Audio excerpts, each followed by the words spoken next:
tardes a todos. Para comenzar, creo que es importante siempre ubicarnos en un contexto más amplio y una economía como la paraguaya, una economía pequeña. Paraguay significa en este momento aproximadamente el 1% del PIB de Mercosur, inclusive con el PIB actualizado que hicimos ahora, Paraguay es el 1% del PIB de Mercosur. Uruguay es el 2% prácticamente, casi el doble de la economía paraguaya. Argentina es un 15% y Brasil es casi el 80-82% de Mercosur. O sea, somos bastante pequeñitos económicamente dentro de Mercosur. Y si miramos más ampliamente, Mercosur en su conjunto, el PIB de Mercosur equivale al PIB del estado de California de Estados Unidos. O sea, ese es el tamaño de Mercosur dentro del contexto global, diríamos, ¿verdad? Para mirar lo que pasó en Paraguay, hay que mirar la región y sobre todo hay que mirar qué pasó en el mundo en estos años. Creo que es importante para entender lo que pasó y lo que puede pasar de aquí en adelante. Entonces yo comenzaría primero haciendo una especie de muy rápido recorrido de qué ocurrió a nivel internacional y luego bajar a Paraguay concretamente. Y por último, qué pasó con el empresariado. Y cuando hablo de empresariado no hablo de este grupo, yo llamaría de conversos que están aquí, sino el empresariado en sentido más amplio, ¿verdad? Muchos que no están aquí, cómo se comportaron a lo largo de todos estos años. Para mirar el mundo hay que saber que lo que ocurre en el mundo nos llega a nosotros, a América Latina y a Paraguay, por dos canales. Hay dos canales de transmisión por donde llega todo lo que pasa en los países del mundo, donde nos afecta directamente. Uno es el canal financiero, y ahí evidentemente el país más importante del mundo en lo financiero es Estados Unidos, es el que emite la moneda global, que es el dólar. Y lo que hace Estados Unidos, lo hace internamente muchas veces. Hay una frase que dice que Estados Unidos es como un elefante en un bazar. O sea, muchas veces se rasca porque le pica internamente, pero en ese rascarse destruye un montón de cosas a su alrededor, ¿verdad? Entonces, mucho de lo que hace monetariamente Estados Unidos no tiene que ver con el mundo, tiene que ver con lo que le pasa internamente.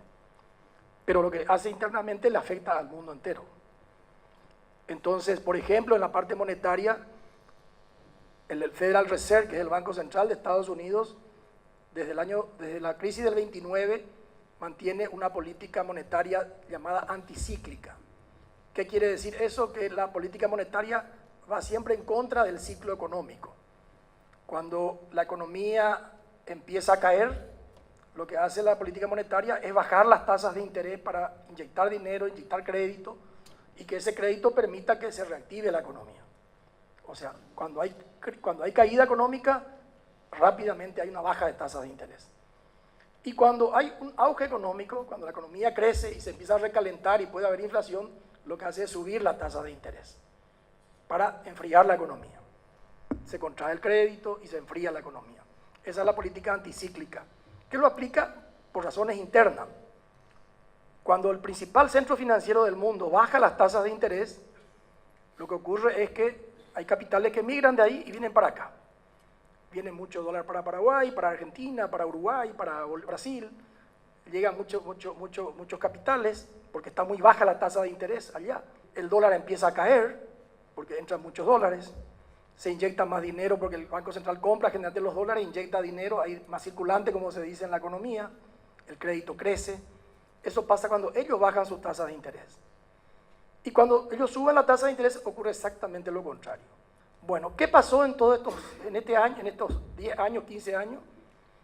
Que Estados Unidos, primero a raíz de la crisis del 2001, cuando reventó la burbuja de los .com y las Torres Gemelas, apareció ahí el atentado a las Torres Gemelas, tuvo una primera baja importante de tasas de interés. Luego subió las tasas, vamos a ver después los números, y esa suba de tasas significó la crisis financiera, entre otras cosas. Viene la gran crisis del 2008 que mencionaste vos, Juan, en tu discurso de apertura, y lo que hace Estados Unidos es bajar abruptamente las tasas de interés, prácticamente lo pone a cero y lo mantiene por mucho tiempo. Esa bajada de tasas de interés es una política anticíclica que uno puede hacer por un tiempo corto, pero ellos lo mantuvieron casi por 10 años. Y eso hizo que vengan enorme cantidad de capitales para toda América Latina Y bueno, vamos a ver el impacto que tuvo después en nuestra economía. Lo que ocurrió diferente en estos últimos 10, 20 años es el hecho de que siempre cuando se miraba al mundo, se miraba bajo la óptica de CEPAL. CEPAL es el Consejo de Empresarios, el Consejo Económico para América Latina de Naciones Unidas. Y la lógica de CEPAL era mirar el mundo bajo la óptica del centro y la periferia. Los países centrales, los países desarrollados, los países periféricos, los comunes, diríamos nosotros, que proveíamos materia prima a los países centrales. Esa era la lógica de la economía mundial. ¿Y qué ocurría? Cuando la economía de esos países crecía, exportábamos más, subía el precio de nuestros productos de materia prima. Cuando esas economías caían, también caía. Entonces, tanto el canal financiero como el canal comercial dependía de los países desarrollados. Y nunca estaban los dos alineados, porque si la economía estaba bien, que sería bueno para nosotros, para exportar mejor, las tasas de interés subían en Estados Unidos, ¿verdad? Estaba mal la parte financiera. Si la economía caía, había poca demanda de nuestros productos, caían los precios de nuestros commodities, pero las tasas de interés también bajaban. O sea, nunca se alinearon los dos canales.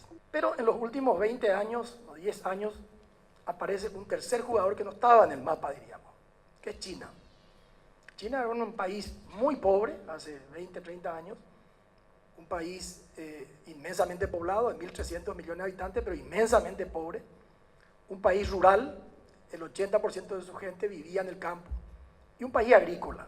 De golpe, este país entra en un proceso de desarrollo, de industrialización, de urbanización, la gente migra del campo a la ciudad masivamente, se produce la mayor migración de la historia de la humanidad. Se habla de cerca de 300 millones de personas migraron del campo a la ciudad en todas estas décadas. 300 millones es una vez y media Brasil, es casi Estados Unidos, se mudó. Había que construir departamentos, viviendas, hospitales, escuelas, carreteras, todo. Por supuesto que eso hizo de que muchas materias primas peguen unos saltos increíbles. Por ejemplo, el petróleo, cuando asume Chávez, estaba casi en 14, 15 dólares el barril, y eso sube hasta 140 dólares el barril. La plata que produce, por ejemplo, el Perú, estaba en 5 dólares la onza y pasó a 50 dólares la onza. O sea, por 10 se multiplicó. Por 10 el petróleo, por 10 la plata. La soja que producimos acá en América, en la parte digamos, del Mercosur, estaba a 180 dólares la tonelada cuando comienza este proceso y llegó a 600 dólares la tonelada. O sea, todo creció. Entonces tuvimos condiciones excepcionales, tasas de interés bajísimas y precios altísimos de nuestros productos de exportación. Los dos canales fueron excepcionalmente favorables. Yo comparto la opinión de Oppenheimer, que dice que lo que robaron los Kirchner y los Lula, no solamente robaron mucho dinero, sino que robaron la posibilidad de que en el momento más brillante, el mejor momento de la historia de nuestros países, nos haya aprovechado para iniciar un verdadero proceso de desarrollo. Eso es lo más grave. Desperdiciamos un momento que no se va a repetir posiblemente casi nunca, ¿verdad? Las tasas de interés tienen que estar en torno más o menos, tienen que ser positivas, tienen que estar por encima de la inflación. Y la inflación en Estados Unidos está en 1,5%, 2%, si uno mira históricamente. O sea, la tasa de interés tiene que estar en torno al 3, 4% por lo menos para que sea positiva, ¿verdad? Que el que ahorra gane algo, ¿verdad? Bueno, estaban cerca de arriba del 5, cae eso a cero prácticamente a cero, pero lo más llamativo es que lo mantienen por casi 10 años en cero, ¿verdad? Eso hace que vengan capitales masivamente para acá, lo que yo mencioné inicialmente. Esta es la buena noticia. La mala es que ya ese ciclo se empieza a terminar. La economía norteamericana se está recuperando, hay ya algunas señales de inflación y el Federal Reserve tiene que comenzar a levantar la tasa de interés, con lo cual estamos entrando en lo financiero en el nuevo ciclo, diríamos. El superciclo se acabó y vamos a entrar en un proceso de ajuste gradual de tasas, suba gradual del dólar y bueno, todo lo contrario a lo que ya mencioné anteriormente. La buena noticia para nosotros es de que el Estado americano, el gobierno americano está muy endeudado, la deuda es muy grande y cualquier puntito que suba la tasa de interés sube también unos puntos en la deuda americana. Hoy está arriba del 100% del PIB la deuda de Estados Unidos, con lo cual cada un punto que sube, sube un punto del PIB. Con lo cual creemos que el FED va a ir subiendo gradualmente, pero con mucha prudencia. En la década del 80 lo que hizo fue levantar muy de golpe y eso originó la crisis de la deuda en toda América Latina. Entraron en default México, Brasil, Argentina, todo fue la gran crisis de la década del 80. Creemos que eso no se va a repetir porque también Estados Unidos está muy endeudado. Entonces va a ser bastante más prudente ese proceso de ajuste de tasas. Si miramos China, fíjense, hasta el 2006 el crecimiento al 7, 8, 9, 10, 12%, 14% fue el pico en el 2006. Y viene bajando, evidentemente, y se está estabilizando en torno al 6, 6,5%. O sea, ya no crece como crecía antes, ya no hay esa migración masiva. Está pasando de un modelo de exportar, era producir y exportar, a un modelo más de consumo interno. Pero sigue creciendo. O sea, así como hay malas noticias en lo financiero de que van a subir las tasas, pero la buena es que va a subir de a poco aparentemente. En lo económico, la mala noticia es que China se está frenando, pero sigue creciendo. Esa es la buena noticia. Con lo cual tampoco creemos que, salvo estos vaivenes políticos que existen, tampoco debería haber una caída muy fuerte de la demanda real, diríamos. Pero sí, ya se siente la caída. El petróleo que estaba en 140 llegó a tocar 40, hoy está en 70, subió un poco, ¿verdad? La soja que estaba en 600, hoy está en 300, 320, 313, cerró hoy, ¿verdad? O sea, ya no estamos en los 180 de antes, ni tampoco en los 600 de antes, estamos en un punto medio. Pero parece que se va a quedar por ahí, para dar la impresión de que no va a caer mucho más, que esa es la perspectiva por lo que se está viendo. Bueno, este es el mundo. Este mundo es el que nos dio unos años excepcionales. Todos los países crecieron en este periodo. Yo recuerdo que le trajimos hace unos 10 años a Grondona, 8 años a Grondona, Mariano Grondona, no al de la AFA, sino al periodista. Y me acuerdo que me decía él, me preocupa de Argentina, lo que me preocupa de Argentina es que hacemos todo mal, pero nos va bien. O sea, hasta el que hacía todo mal le iba bien. Chávez hizo todo mal, pero creció muchísimo por un buen tiempo, ¿verdad? Muchos países de América Latina despilfarraron esta bonanza, principalmente los países que cayeron en manos del populismo, diríamos, ¿verdad? Se despilfarró todo esto. Paraguay no despilfarró. Paraguay aprovechó bastante, pero no creó las condiciones para, ya que hablamos de sustentabilidad, para un desarrollo sustentable en momentos en que ya estos vientos no van a ser tan favorables. Aprovechamos el viento, vamos a ver los números de Paraguay, pero no creo que hicimos las reformas que mencionó algo Juan Luis, que necesitamos para crecer realmente sostenidamente y sustentablemente, ¿verdad? Veamos un poquito Paraguay. Yo le decía que el dólar entraba masivamente, ¿verdad?, a raíz de todo este tema internacional, y en Paraguay también ocurrió lo mismo. El dólar cuando comienza el 2003 estaba en 7.300, 7.500, casi llegó a 8.000 en algún momento determinado el dólar, ¿verdad? A partir de ahí el dólar empieza a caer y llega a 3.700 en el año 2015 aproximadamente. Pero llega a ese precio, cayó de 7.000 a 3.000 y pico, a pesar que el Banco Central intervenía comprando dólares para que no caiga tanto. Si el Banco Central no intervenía, eso hubiera quién sabe a dónde llegaba, ¿verdad? O sea, realmente hubiera caído muchísimo más. Pero igual cayó mucho. Y el Banco Central acumuló reservas. Como compraba, acumulaba reservas, pasó de 900 millones de dólares de reserva a 8.000 millones, casi por 10 se multiplicó la reserva de Paraguay. Y el Banco Central compraba los dólares y inyectaba guaraníes, ¿verdad? Inyectaba guaraníes al mercado. Y esos guaraníes terminaban en los bancos. Fíjense cómo crecen los depósitos bancarios. En estos mismos años pasa de 1.500 millones de dólares de depósito en todos los bancos del país a 14.600 millones de dólares en todos los bancos del país. O sea, crece también casi 10 veces el total de depósito. Yo recuerdo que en el año 2008, que fue el año de la crisis financiera, muchísimos paraguayos repatriaron su dinero de Estados Unidos. Los bancos tuvimos, pues yo estoy del mundo financiero, un crecimiento casi de 1.000 millones de dólares ese momento de la crisis, ¿verdad? de dinero que traían los paraguayos del exterior. Crecieron los depósitos y lógicamente los bancos tienen que colocar ese dinero, y también crecieron los préstamos, movido básicamente por dos grandes sectores, ¿verdad? El sector agrícola, que estaba creciendo, ya que los precios eran excelentes, aumentó la siembra de soja principalmente, hubo crédito para maquinaria, para silos, para puertos, para barcazas, en fin, para toda la cadena agroindustrial. Y también hubo mucho crédito para el consumo, porque con un dólar cayendo, importar autos, heladeras, televisores, computadoras era muy barato, y los bancos tenían mucho dinero para financiar, con lo cual había otra vez crédito que potenciaba el auge, ¿verdad? Entonces el crédito también creció el depósito y crecieron los créditos. Bueno, básicamente eso es lo que se ve, diríamos, en lo económico. Fíjense algunas cifras: la soja creció por 5, la soja pasó de 700 millones de exportación a casi 4.000 millones en algún momento determinado. Y lo más impactante es la ganadería.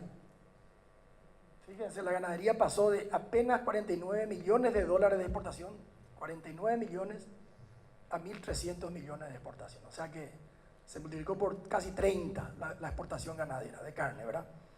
O sea, la soja, un boom, la ganadería, otro boom, las construcciones, otro boom, el consumo, otro boom. O sea, todo fue para arriba.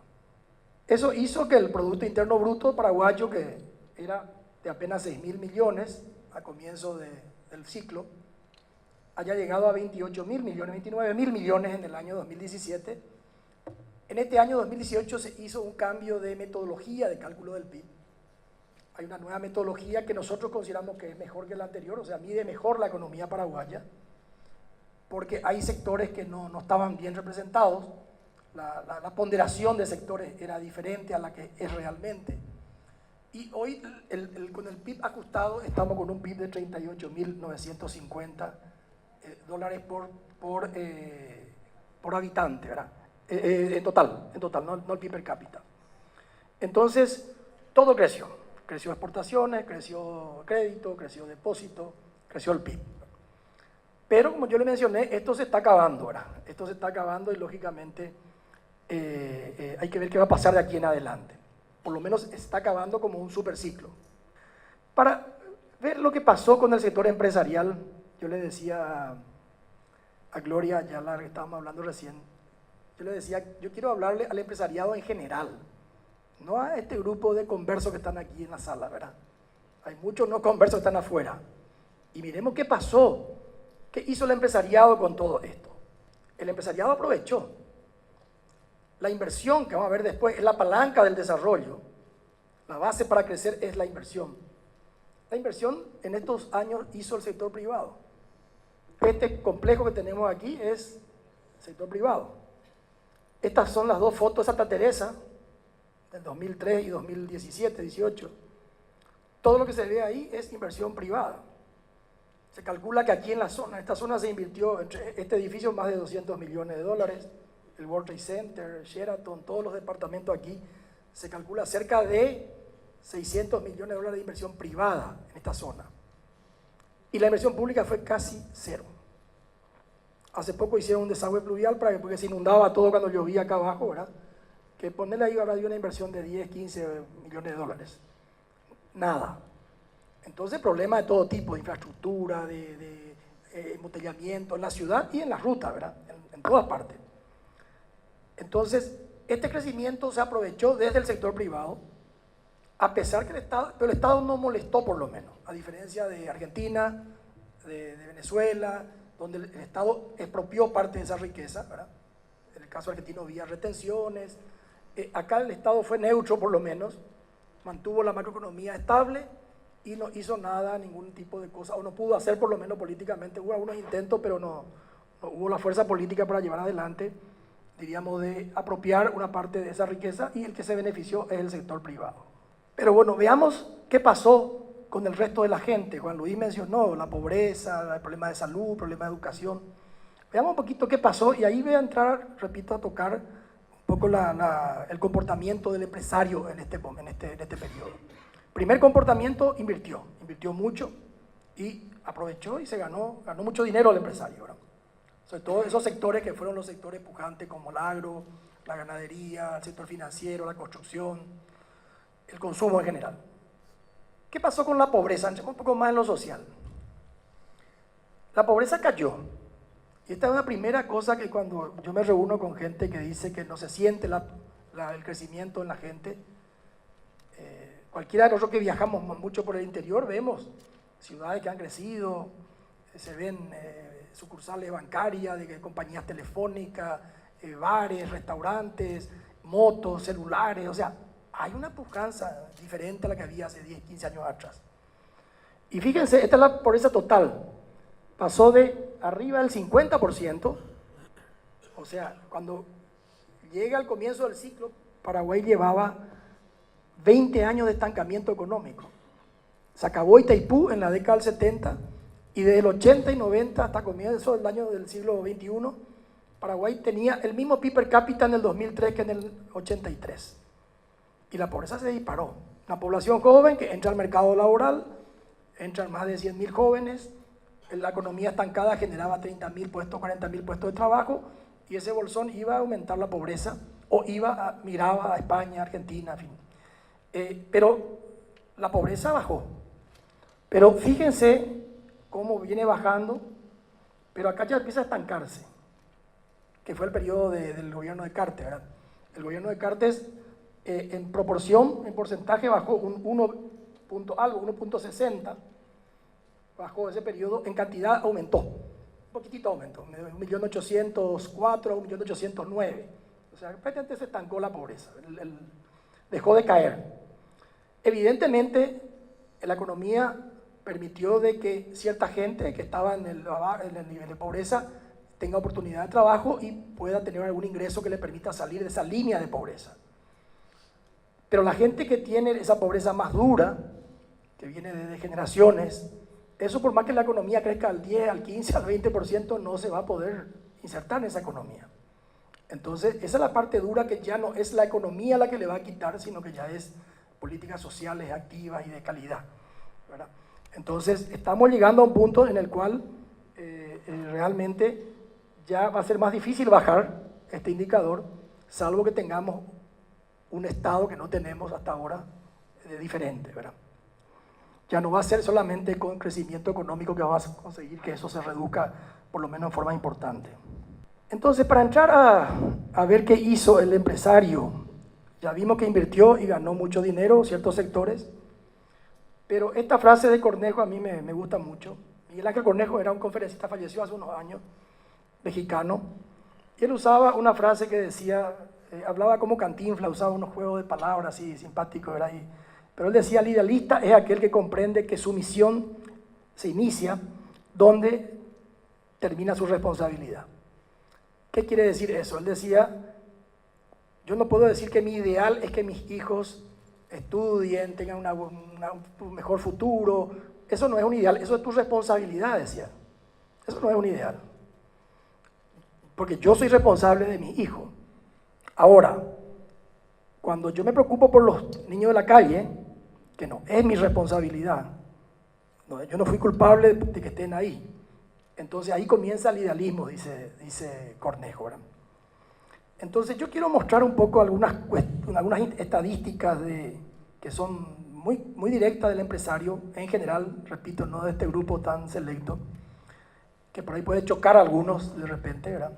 ¿Qué pasó con el empresario en este periodo, desde el punto de vista social? Primero veamos, este es un cálculo de economía subterránea que hizo la ONG Pro Desarrollo, con apoyo de la gente del PNUD, donde muestra que aproximadamente el 40% de la economía paraguaya no está registrada, es subterránea. ¿Cómo se calcula eso? Y no se puede calcular exactamente porque no está registrado, justamente no se puede saber, pero se puede uno aproximar. Hay algunos indicadores que te permiten acercarte a ese indicador. Por ejemplo, un indicador es el consumo de energía eléctrica. Si el PIB crece tanto por ciento, el consumo de energía crece un poquito más. En países subdesarrollados, como el caso nuestro, el crecimiento de la energía es mayor que el PIB.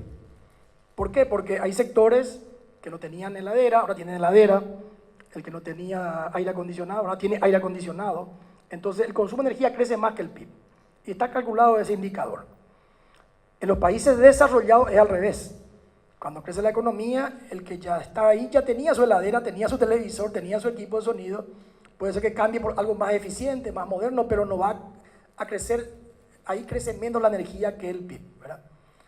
Pero el crecimiento de la energía fue mucho mayor que ese indicador de PIB, con lo cual te indica que hay una economía que creció que no está registrada, ¿verdad? Ese es un dato. Otro dato interesante es el tema el uso del efectivo. El sistema financiero paraguayo es un sistema que usa muchísimo todavía efectivo y justamente en parte es por el problema de informalidad y ilegalidad. Ahí pueden haber varias cosas, ¿verdad?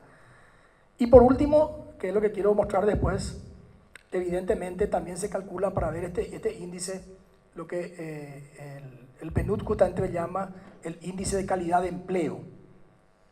¿Cuán formal es el empleo?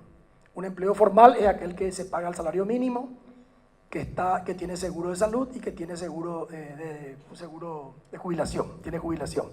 Ese indicador, por ejemplo, de gente que está en esa situación, en Brasil, país grande, representa aproximadamente la gente que no está, es un 35%. Quiere decir que la gente que está con un empleo de calidad, entre comillas, es un 65%, ¿verdad? 65% Brasil. El promedio de América Latina es 50%. Veamos un poquito Paraguay. Estas son cifras de Naciones Unidas. El índice de calidad de empleo, o sea, gente que tiene todas esas características, está en el seguro social, tiene el salario mínimo, es apenas el 20% de la población. Un 80% no está, o sea, está sin cobertura. O sea, evidentemente este crecimiento de todos estos años generó empleo para mucha gente, sin duda eso, ¿verdad? Por eso salió mucha gente de la pobreza. Pero también es claro que generó empleo de mala calidad. Si miramos por departamento este indicador, más preocupante todavía, ¿verdad? Esto es la cifra del 2001. El promedio en el 2001 no era 20, era 11 nomás. El promedio Paraguay, de gente con empleo de calidad, diríamos. Pero, por ejemplo, Asunción están por encima, pero Alto Paraná con 9.2, Itapúa con 4.9, en fin, San Pedro con 6.2. Esto, en estos 10 años pasó al 20,4 que mostré al comienzo, ¿verdad? Pero fíjense todavía, departamentos que fueron los que aprovecharon el boom de los commodities, por ejemplo, como Alto Paraná y Itapúa, están con 12,7 y 18, están por debajo del promedio nacional. O sea que en los departamentos del Paraguay creció, diríamos, fuertemente, se habrá generado mucho empleo, pero mucho empleo de no buena calidad. Si miramos este mismo indicador por sector, por actividad económica, es todavía peor. Fíjense, estos son cifras del 2001, voy a pasar ya a las del 2015.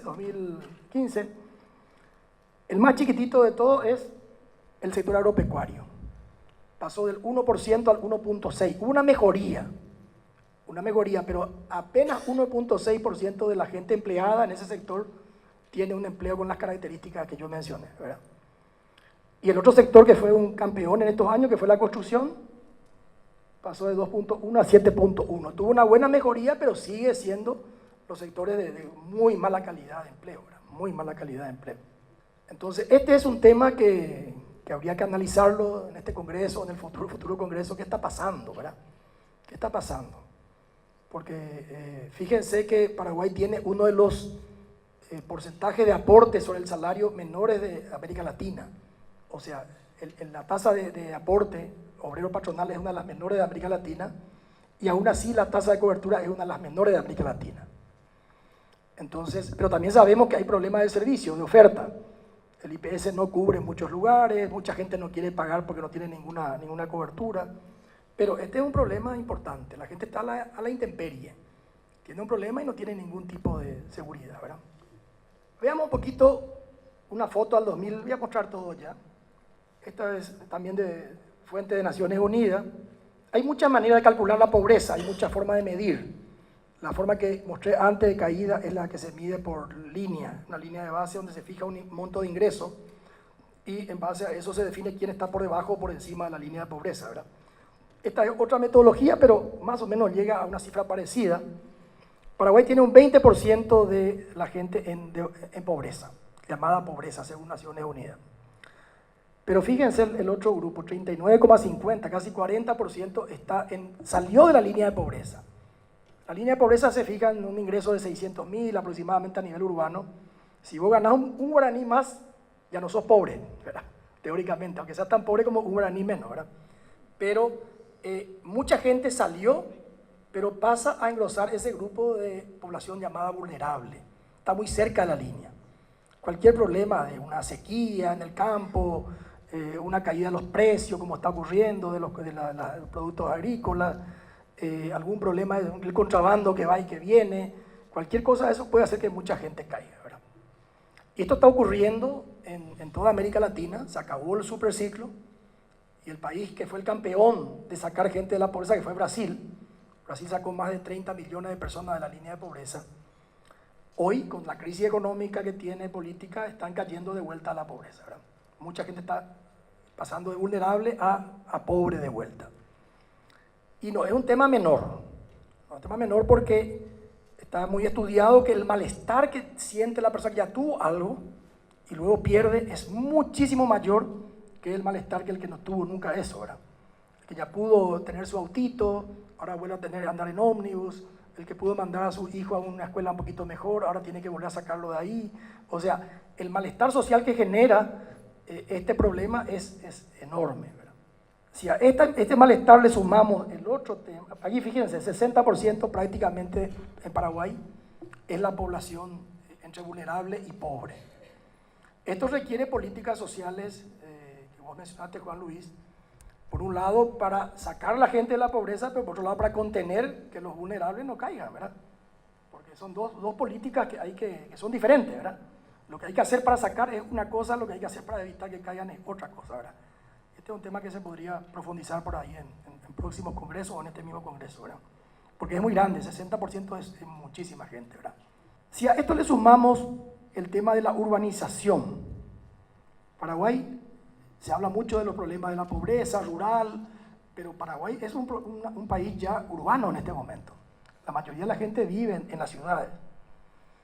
Pero a diferencia de los países desarrollados y de China mismo, el fenómeno de la migración del campo a la ciudad en Inglaterra, en Alemania, fue producto de la industrialización, lo que mencioné de China. Se industrializa, se ubican en las ciudades las industrias, requieren mano de obra, la gente migra del campo a la ciudad para trabajar en las industrias. O sea, las ciudades como hoy conocemos, Londres, Nueva York, todas son ciudades producto de la industrialización, básicamente. Pero América Latina ha tenido migraciones sin industrialización. Y lo que tenemos es gente que migra y forma parte de ese cinturón de pobreza alrededor de las ciudades, ¿verdad? Lo que vemos en Brasil, las favelas que rodean ahí las ciudades. O sea, eso es producto de un proceso de migración que ocurrió en Brasil antes, mucho antes que en Paraguay, pero que está ocurriendo en Paraguay ahora. En estos 10 años se aceleró el tema de la urbanización. Y acá viene un tema, así como le mencionaba, que caer es un problema. También el tema de esta urbanización genera lo que... Hay un estudio hecho por la Universidad de Harvard hace mucho tiempo, hace más de 30 años, donde analizaba las revoluciones, los problemas en Centroamérica, los problemas de Centroamérica y en otros países del mundo. Y ahí se demuestra claramente que cuando entras en un proceso de modernización, se produce esto, la gente migra al campo a la ciudad, la gente ahora tiene televisor, bueno, más con la tecnología, hoy tiene celulares, sabe lo que pasa, y se produce un fenómeno que, así llamaban en el estudio, un fenómeno llamado de privación relativa. ¿Qué es la privación relativa? Es un sentimiento de malestar relativo, porque yo estoy igual que antes, pero yo veo que el otro está mejor que yo y eso me hace sentir muy mal. Uno está va a un banco, ¿qué hace en el banco? Hay fila y busca la fila más corta, ¿verdad? Pero de repente te paras ahí, no se mueve tu fila y la otra se empieza a mover rápidamente, ¿verdad? te sentís mal. Bueno, esa sensación es la sensación comparado con el otro. Entonces, con la urbanización, la gente empieza a ver. El que estaba antes en el campo, desmovilizado, perdido, desconectado, ahora viene y ve las camionetas que tiene la gente, ve los restaurantes donde come la gente, empieza a ver y eso genera un enorme malestar, ¿verdad? La privación relativa, que también está demostrado en ese estudio de Harvard, que es la causa de la mayoría de las revoluciones y las explosiones sociales. No es la pobreza, si somos pobres y aislados, no hay, cuando hay desigualdad es el problema más importante, más grave que la pobreza. Entonces, este proceso de desigualdad con urbanización es una bomba de tiempo, ¿verdad? ¿Cuáles son los problemas y desafíos de aquí en adelante? De aquí en adelante, evidentemente, ya no vamos a tener el superciclo, pero tampoco no se ve que sea una caída fuerte. La tasa de interés va a seguir siendo relativamente, subiendo muy de a poco. La caída de la reducción del crecimiento de China es bastante gradual y controlada. Entonces tenemos los problemas regionales que tenemos aquí al lado a dos países enormes que son posiblemente, yo siempre digo, para mí han sido los dos países macroeconómicamente más irresponsables del mundo, ¿verdad? Han sido terriblemente irresponsables y hoy están en una crisis tremenda, política, económica, social, moral. Yo no sé cómo esto va a llevar décadas posiblemente para que puedan salir estos países de su crisis. Pero son el 82 más el 15% del Mercosur, son el 97% del Mercosur. Y están acá a nuestro lado, ¿verdad? Yo suelo siempre contar un cuento, diríamos que una vez leí que un canciller de Rumania estaba en una zona de Europa donde en la Segunda y Primera Guerra Mundial pasaron los ejércitos alemanes, los ejércitos rusos, o sea, fueron arrasados por ambos lados, ¿verdad? Y publicó un aviso en un diario londinense: cambio una muy buena política exterior por mejor ubicación geográfica, decía el rumano, ¿verdad? Y yo diría en Paraguay cambiaría una muy buena política económica por mejor ubicación geográfica, así se pudiera cambiar, ¿verdad? Estar ubicado acá es terrible, ¿verdad? Al lado de dos grandotes y tan irresponsables, ¿verdad? Pero bueno, es lo que nos toca y no podemos mover el país, pero el futuro va a ser ese. El futuro, por lo menos en los próximos 10 años con seguridad, va a ser eso. Entonces, ¿cuáles son los desafíos? Antes de ver los desafíos, veamos un poco esto, porque esto nos va a servir como modelo para analizar. Ya dijimos que el desarrollo económico y social, la base es la inversión. La inversión es la que permite que se genere empleo, que se genere ingreso a la gente. Eso permite el consumo, que a su vez son las ventas de las empresas, son los ingresos de las empresas y permite mayor inversión. Y entramos en un círculo virtuoso. Pero el pobre, el extremadamente pobre, va a mirar ese círculo, crecer, crecer, crecer, y no va a ver cómo insertarse ahí. Salvo que tengamos políticas sociales donde la educación es fundamental. La educación implica además salud, implica vivienda, implica muchas cosas. Uno no puede educarse y no tiene todas las otras cosas. La educación es la única forma que se pueda insertar y tener empleo. No hay otra manera. Y por otro lado, hay gente que ya no va a poder insertarse. Nosotros solemos repetir mucho que ese dilema entre enseñar a pescar y dar el pescado es un falso dilema.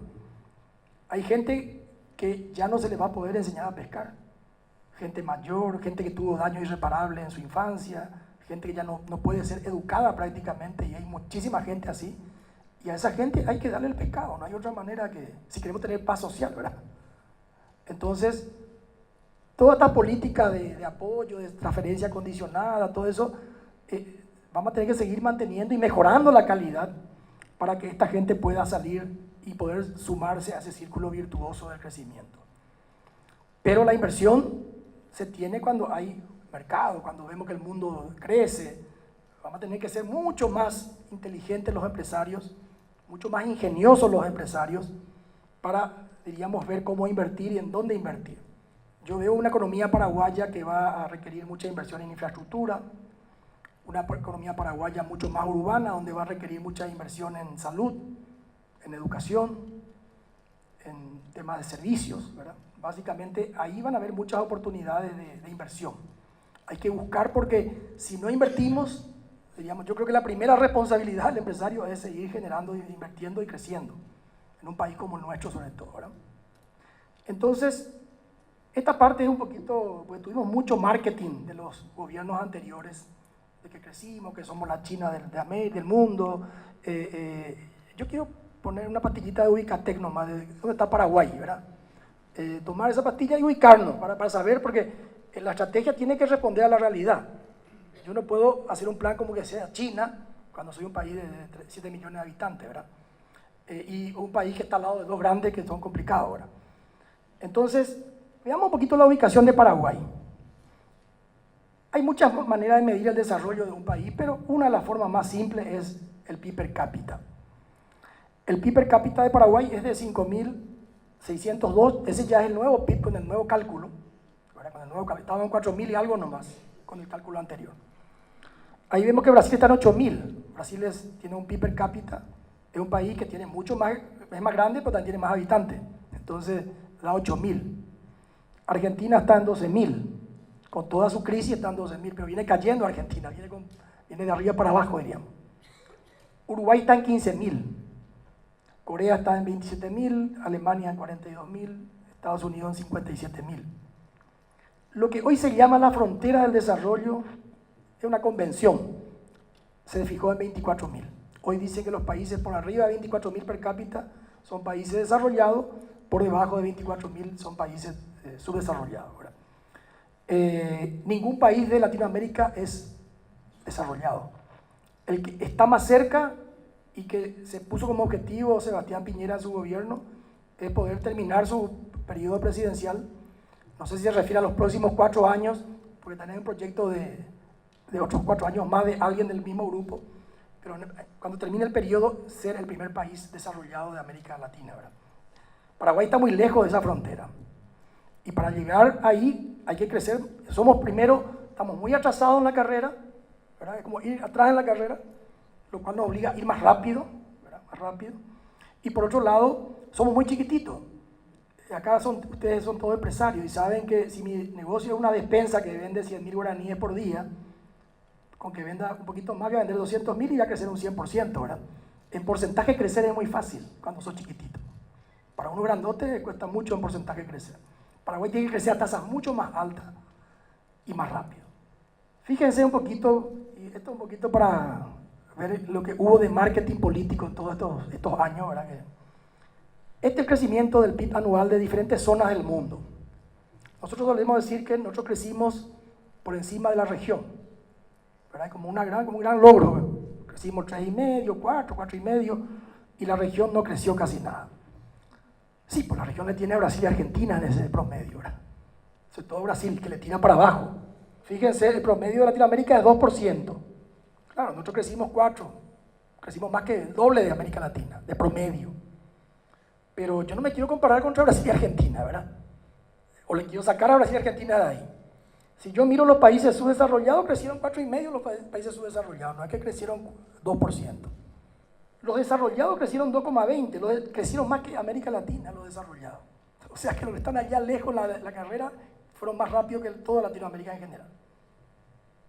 El mundo creció 3,10%, por supuesto mucho más que América Latina. Pero fíjense los asiáticos, 6,40%.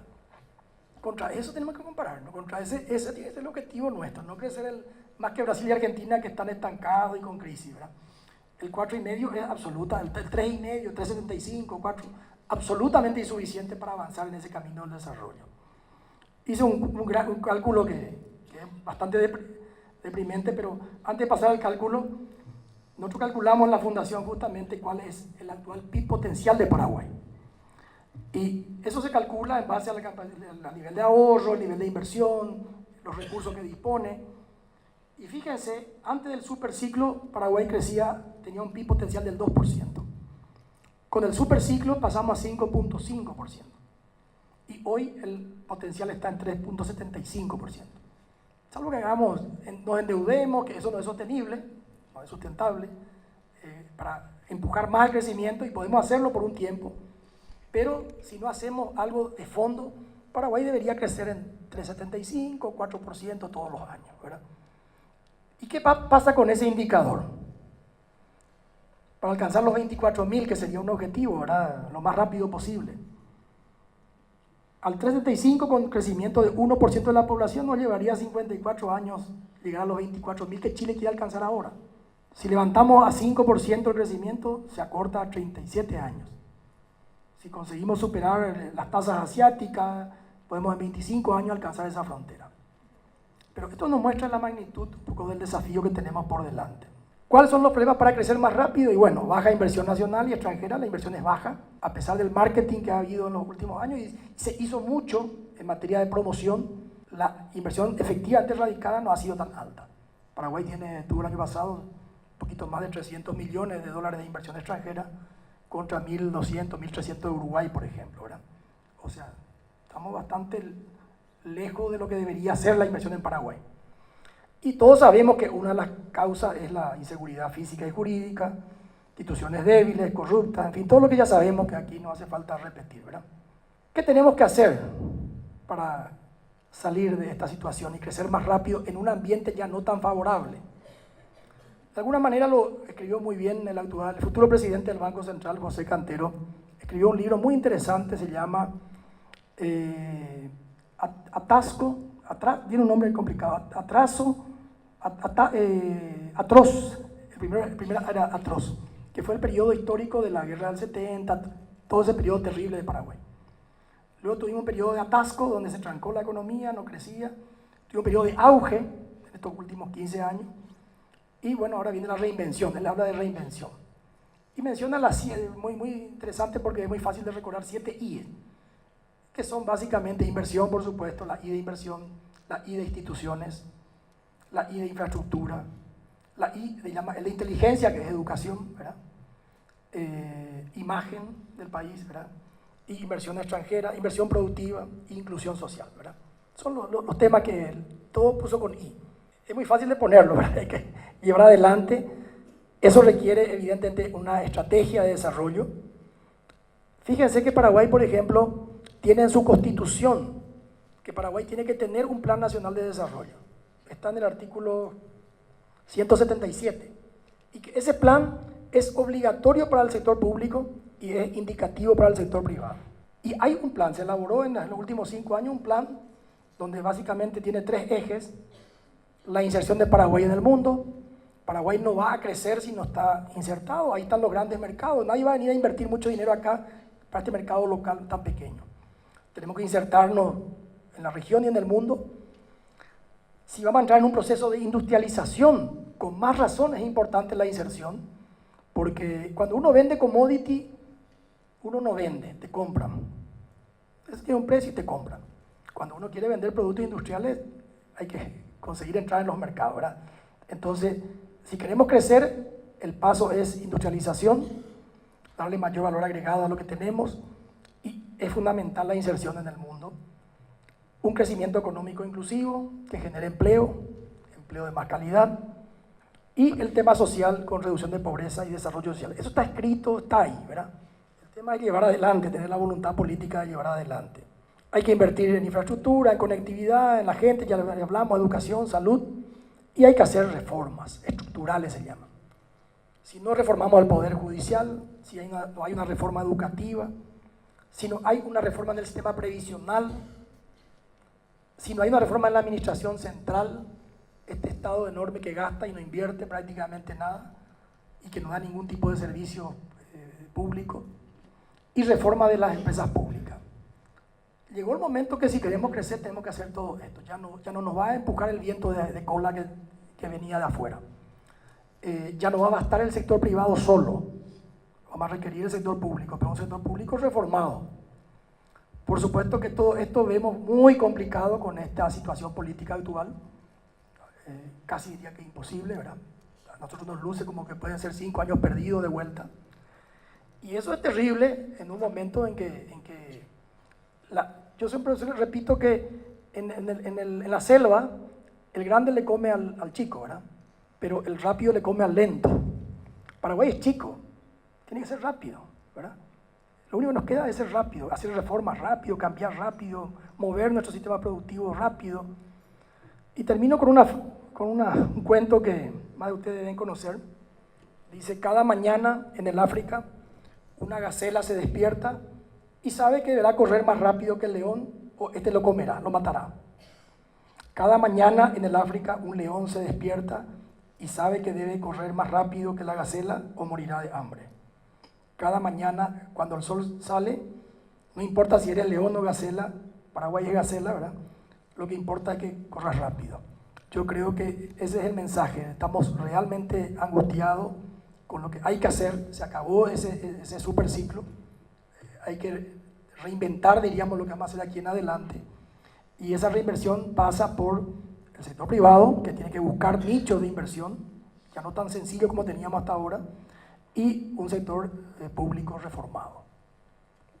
Espero les sea útil y muchas gracias a todos.